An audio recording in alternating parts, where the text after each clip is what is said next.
El código reptil. En México dicen que emoción mata razón. Pues yo digo ahora que el instinto los mata a los dos. Siempre pregúntate, ¿dónde está el reptil de tu producto o servicio? Todos tienen una necesidad reptil, a veces varias, pero siempre hay una que es el instinto más básico, el más biológico entre todos los demás, que será el que hay que señalar y es conocido como el código reptil. Fumar, por ejemplo, tiene un reptil de rebeldía. Cuando empiezas a hacerlo, estás construyendo tu propio perfil de anarquía, aunque quizás después ya lo hagas por otras razones. Por eso fíjate en las campañas de Marlboro. Antes era el vaquero cabalgando solo por las llanuras, ahora es el solitario corriendo a toda velocidad por el desierto con una moto o en un circuito de fórmula.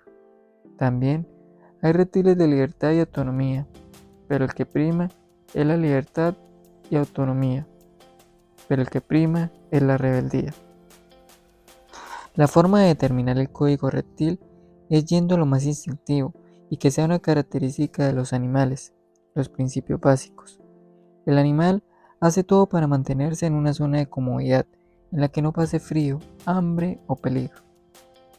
¿Cuáles son los códigos reptiles en un ser humano? La lista no llega a 30 cuestiones básicas.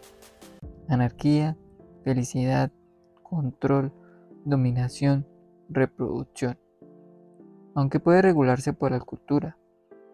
Placer, seguridad, protección, trascendencia, unión de la tribu, exploración y movimiento son las principales. Aquí te dejo unos cuantos más. Por ejemplo, el código reptil de la Coca-Cola es felicidad. En mis talleres siempre hago un ejercicio y les pido a los asistentes que piensen cuál es el reptil de su producto, servicio o negocio. Como ya te comenté, puede haber varios, pero uno es el más poderoso y es el que te debes basar. Botones de venta reptiles. Reto, reconocimiento individual. Placer, satisfacción. Control, orden. Pertenecer, aceptación social. Seguridad, protección. Libertad, autonomía. Exploración, descubrimiento. Familia, herencia, resguardo. Trascendencia, sobrevivencia al gen. Poder, dominación. Así, en la publicidad es la dominación, en los servicios turísticos la exploración, en un hotel de vacaciones el placer, en un hotel de negocios el control. De igual manera, en los servicios de información o comunicación es la dominación, en la ropa la protección y también la dominación, dependiendo de qué tipo sea. En la televisión es el explorar, sentir, vivir. En el estudio es el poder. Y en la venta de casas y departamentos, el resguardo y la unión de la tribu. En la venta de combustible, el código reptil es la libertad. En los planes de pensión, la seguridad. En el alquiler de pantallas táctiles para eventos, la exploración. En los servicios logísticos para el comercio, el control. En los préstamos a microempresas, el poder. En la lencería, la dominación. Y en el centro comercial los más comunes son la unión de la tribu y la exploración, pero hay uno que se usa mucho y podría ser muy poderoso, la conexión con la vida. A veces es complicado determinar el reptil. Por ejemplo, si estamos hablando de bancos buenos, la seguridad está implícita. Si trabajas en uno de ellos y quieres atraer a un cliente de la competencia, no puedes venderle seguridad porque él ya la tiene en su banco. No es algo que te va a diferenciar. Pero si le vendes poder, si le dices que tus créditos se aprobarán más rápido o que contará con un trato preferencial en todo momento, entonces ya hay algo a tu favor. Cuando uno pide un crédito no es por seguridad, lo que se está buscando es hacer algo con ese dinero, por lo que debes hablarle al reptil de poder. Entonces siempre preocúpate por encontrar el más instintivo de todos. Capítulo 3. El proceso de decisión. Los tres escenarios emocionales. Cuando la necesidad reptil o instintiva es cubierta, debemos continuar con la siguiente etapa, y es comprender cómo las personas toman decisiones. Es un tema fascinante. La mente normalmente necesita 3 escenarios antes de optar por uno de ellos. No 2 porque es muy poco, ni 4 porque se confunde. Siempre debe tener 3 alternativas, porque si no se las das, vas a renunciar a tu ofrecimiento y saldrá a ver dónde las consigue. Lo curioso es que los 3 escenarios siempre son emocionales. Tú crees que son racionales, pero por detrás de la racionalidad está lo emocional. Y así, entre las 3 alternativas emocionales, el cerebro rige racionalmente a una de ellas. Entonces sí, la elección es racional, pero como todas las posibilidades son emocionales, al final es un proceso emocional. Selección racional, escenario emocional y escenario emocional. La decisión es la racionalidad escogiendo uno de los 3 escenarios emocionales. Por lo tanto, véndele a la emocionalidad. Ayuda a que tus clientes construyan los mejores escenarios emocionales a favor tuyo. Ese es nuestro negocio.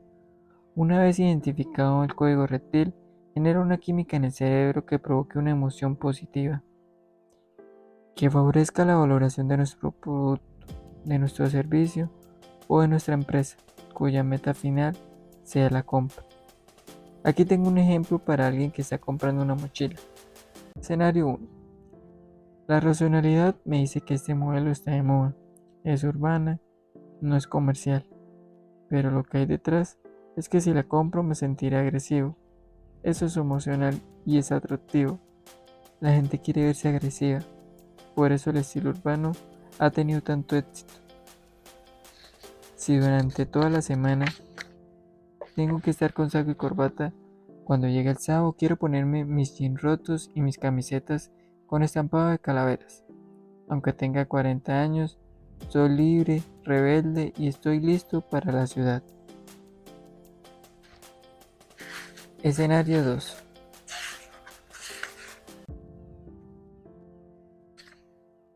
La racionalidad dice que este modelo no es tan lindo, pero es más funcional. La emocionalidad dice que me sentiré muy inteligente porque demostraré que soy racional y aunque no lo parezca, eso es pura emoción. Escenario 3. La racionalidad dice que este modelo me conviene porque está en oferta 2x1, pero el idiota de Jorge tiene una igualita, así que no la quiero. Oye, espérate, ¿te van a dar 2 mochilas por el precio de 1? Racionalidad, ¿dónde estás? Ya se fue. Lo que más le interesa es no parecerse al estúpido de Jorge. Entonces, una vez construidas esas 3 emocionalidades, el cerebro se decide por una de ellas, dependiendo de cada persona. En este ejemplo, nuestro comprador se decidiría por la opción 2, porque jura que es la más racional, pero en realidad es bien emocional, porque él está comprando algo funcional para sentirse inteligente, y eso es 100% emoción. Ninguno de nosotros es realmente consciente de por qué compra. Creemos saberlo, pero no es verdad. Son cosas muy inconscientes. Yo me dedico a esto desde hace 15 años y ni yo mismo lo sé a veces. Tengo un caso que es increíble y sucedió la última vez que me compré un carro costoso en mi vida. Estaba en Miami, fui a adquirir un auto y terminé con una camioneta Porsche costosa, pero no entendía por qué la había comprado. Me había gastado un buen dinero y me decía a mí mismo que me encantaba, que el motor sonaba increíble, que el diseño era una maravilla, pero yo sabía que era mentira. Durante meses fui haciendo el proceso para entender por qué escogí esa camioneta, pero no lo descubría. Hasta que 1 año y medio después me reencontré con mi gran amigo Jaime, una de las personas que más admiro en los negocios, que fue por mucho tiempo mi mentor. Un ser humano increíble, además de gran padre y esposo, un millonario, líder y filántropo. Él había estado viviendo en México y había dejado de verlo mucho tiempo. Nos citamos en un restaurante para tomarnos un café y conversar.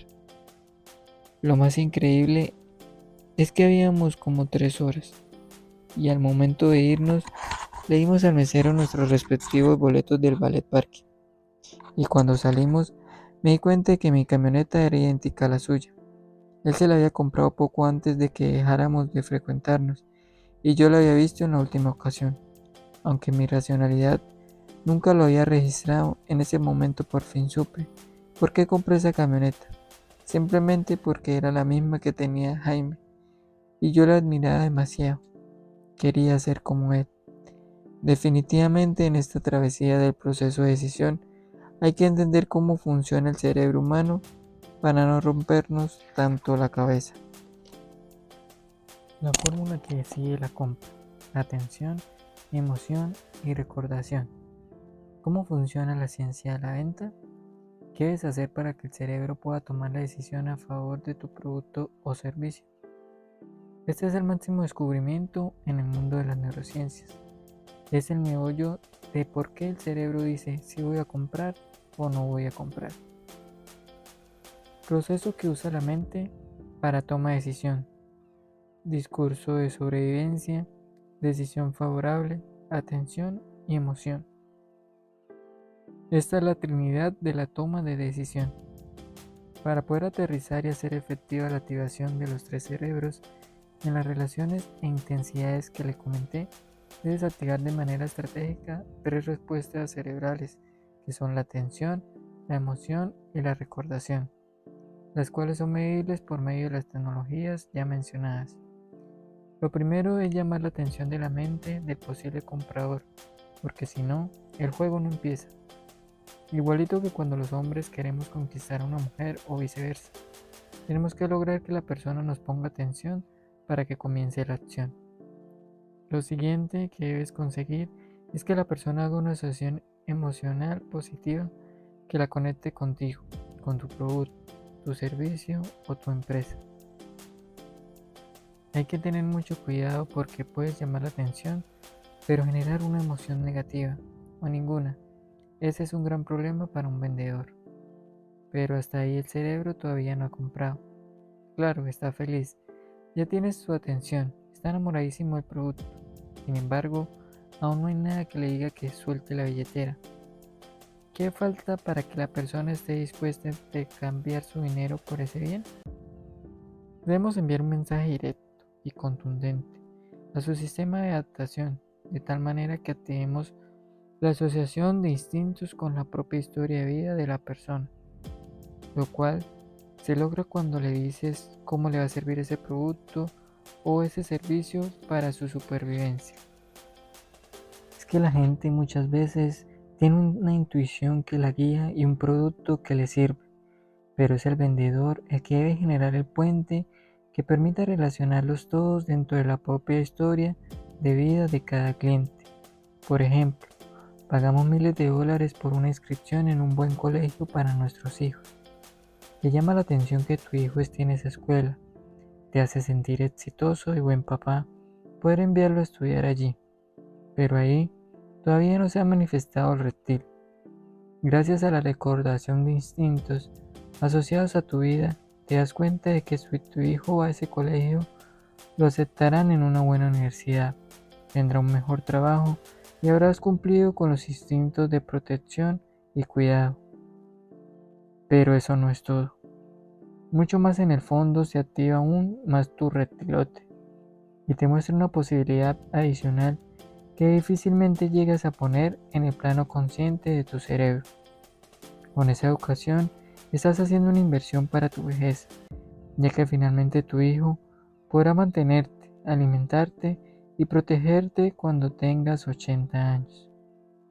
Aunque muchas de tus razones quedarán en el inconsciente, serán el motor para que instintivamente pagues feliz los miles de dólares de la colegiatura de tu hijo, sintiendo que es una inversión segura, pero para eso es necesario que se hagan las asociaciones correctas.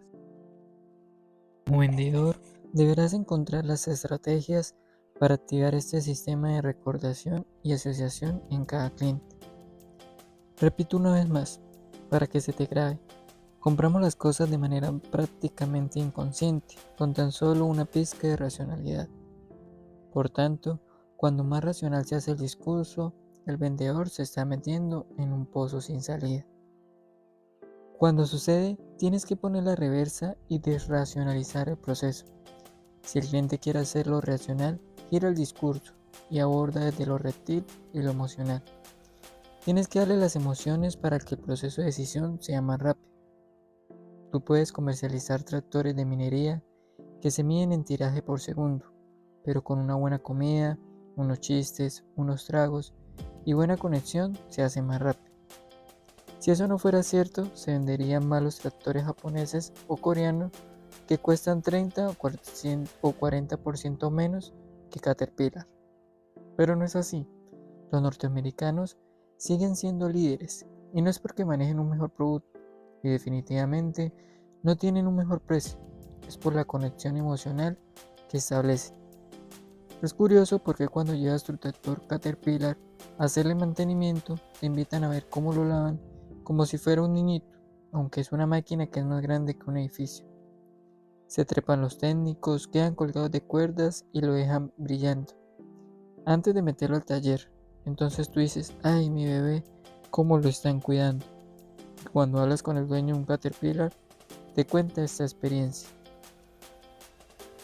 Efectivamente, las emociones hacen que la gente pague un 20% o 30% más por productos similares, dejando el precio a un lado. Cuando tú pierdes la conexión emocional con el cliente, el precio se vuelve un monstruo. Si crees que el precio es lo más importante para vender, es que no sabes manejar valores emocionales y simbólicos. Por eso, el vendedor que cree que el precio es lo más importante no sabe vender o tiene un pésimo producto. ¿Cómo usar los neurotransmisores a tu favor? Como hemos visto en un proceso de compra, el cerebro se divide en tres elementos: lo instintivo, lo emocional y lo racional. Hay una armonía entre ellos, pero con pesos o participaciones distintas.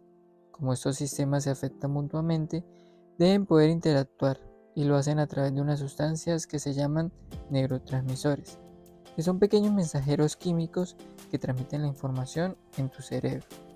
Sabemos que cada neurotransmisor tiene unos roles muy específicos y especiales que nos atañen como individuos a todos nosotros. Pero lo importante aquí es ver cómo te afectan a ti como vendedor y a la persona que está frente a ti como posible comprador, mientras se está generando un proceso de venta.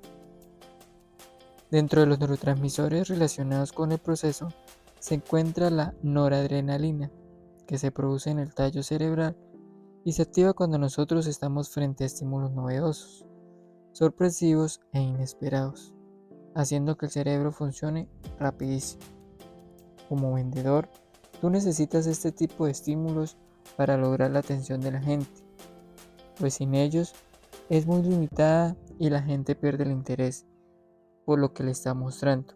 Pero debes tener en cuenta algunas cosas, que no se te vaya la mano, no exageres, pues cuando lo haces, la otra persona también se desconecta, entonces no puedes actuar como un cirquero, ni empezar con una información súper compleja o con algo que parezca inalcanzable. Sí, novedoso, pero con límites. Algunos piensan que para aprovechar el tema de la novedad y de sorprender, tienen que hacer nuevos productos, sacar cosas diferentes, cambiar el color, el tamaño, la presentación y tratar de bombardear más a los consumidores de mil maneras diferentes. Ellos no necesitan eso. La verdad es que para muchos todo está ya inventado. Simplemente lo ajustamos, lo mejoramos, lo transformamos. Pero en esencia, el consumidor no está esperando cosas nuevas en el sentido literal, que impliquen una revolución industrial y creativa, sino razones novedosas para consumir y formas de adaptar los productos a su estilo de vida. Eso es lo que debemos buscar darle a nuestros clientes. Muéstrale un nuevo ángulo de producto, algo que el cliente nunca había visto. Un objeto tiene usos que cada persona aprende por la comunicación y por su propia experiencia. Incluso, algunos se entorpecen el uso de algunas cosas, como por ejemplo, la gente que solo emplea el celular inteligente para hacer llamadas. Al mostrarle a la persona otras formas de ver el producto, también le abres un abanico de posibilidades. no solo de usos sino de experiencias. Esa es la propuesta de valor hoy, la experiencia. El cerebro quiere saber qué más navegar interminablemente por internet sin tener que cerrar otras ventanas. El cerebro de la mujer hubiera empezado a liberar dopamina para hacerla sentir placer y recompensa, por lo que se interesaría por el equipo y agradecería al vendedor por ser tan efectivo con la información. Entre tres equipos que le ofrezca el vendedor, no elegirá por sus características, sino el mejor descrito por el vendedor, de acuerdo con su experiencia. De hecho, como dato curioso, ¿te has fijado que los clientes, más que hacer cada vez más preguntas sobre un producto, vuelven y cuestionan varias veces lo mismo o hacen que repitas algo que ya les había dicho? Eso es porque quieren sentir una y otra vez la satisfacción que le has dado tus palabras, lo cual se relaciona con la dopamina.